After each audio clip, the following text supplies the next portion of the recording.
Εσύ έχεις βάλει ένα μαγανάκι εδώ στο car.gr. Ναι, ποιο έχεις δει?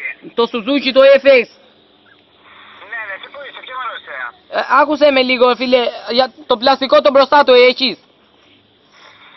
Εσύ θες πλαστικό, θέλεις μπροστά ή θέλεις μηχανάκι? Όλο το θέλω, το πλαστικό το μπροστά δεν το έχεις όμως, γιατί είναι έτσι μισό το μαγανάκι. Το έχει το πλαστικό, το έχω. Και πόσο το πουλάς είπες?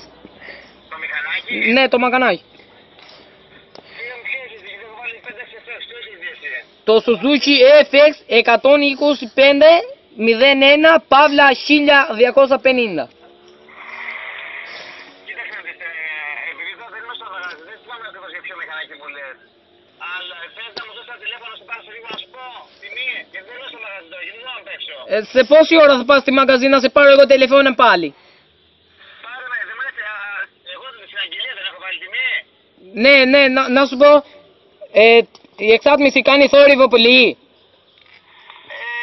Όχι πάρα πολύ, κάνει λίγο θόρυβο. Αλλά άμα θες εγώ και να σε βάλω τη δικιά του, την αγωσιακή, να μην κάνει καθόλου θόρυβο. Όχι, εγώ θέλω πολύ θόρυβο να κάνει, να ξυπτάει όλο το κοριό εδώ. Να σου βάλω εγώ εξάρτηση να κάνει πολύ θόρυβο να γουστάρεις. Εντάξει, είναι με συμπλέκτη στο χέρι αυτό? Πώς? Με συμπλέκτη στο χέρι είναι? Με συμπλέξει, ναι. Παντιλίσια κάνει? Αφού όλα κάνει. Εντάξει, ευχαριστώ, δεν θα το πάρω.